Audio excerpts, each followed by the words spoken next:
Hello everybody, my name is Grace and today I'm going to continue reading the book Who Was Charles Darwin? Chapter 3. Charles becomes a scientist. Charles has a lot of time to learn to think like a scientist. The Beagle voyage was supposed to last 2 years. Instead, it lasted 5.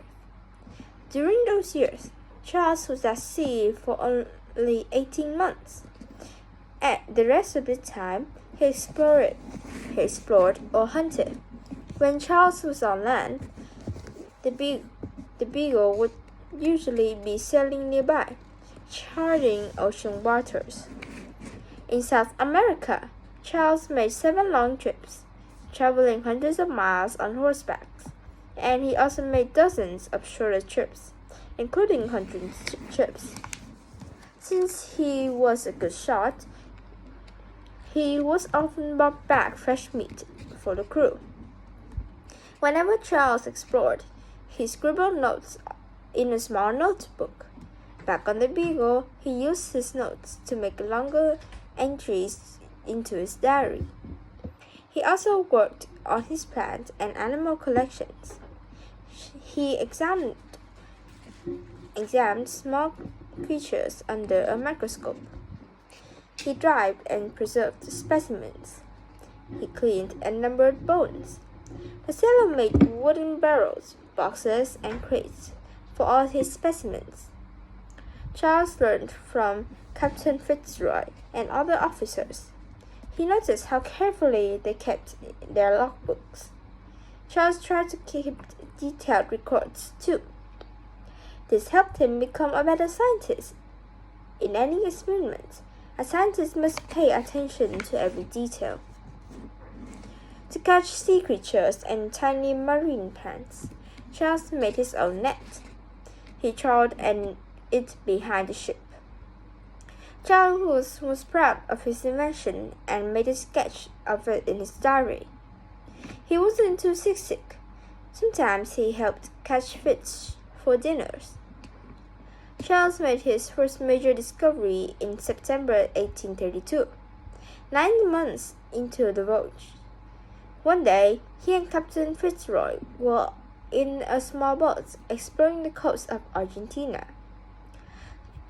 Charles caught sight of something that looked like a pile of bones, almost hidden by clay and soft rock. Charles wondered, could these be fossils?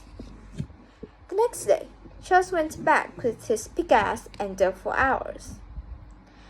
He found fossil skeletons from at least 3 large animals. One had an enormous head. Charles had never seen any creature with big bones like this. Yet, the skeletons reminded him of the smaller lived armadillos he's seen nearby and even eaten for dinner. Did the fossils belong to a creature related to living armadillos? It was hard work to load the large fossil bones into the Beagle. The sailors had to use pulleys and ropes. By the end, Charles was tired but pleased.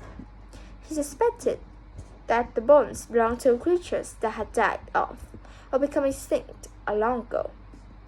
Charles didn't know exactly how or why creatures became extinct, but these fossils held important clues. Eventually, they would help him understand how populations or groups of animals change over time.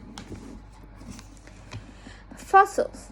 A fossil is either a preserved piece or impression of an animal or plant that died long ago. Fossils are preserved in the Earth's crust. The word fossil comes from Latin word meaning to dig. The soft parts of dead animals rot away quickly. They don't stay preserved. Fossils usually come from the hard parts, like a tooth or a bone.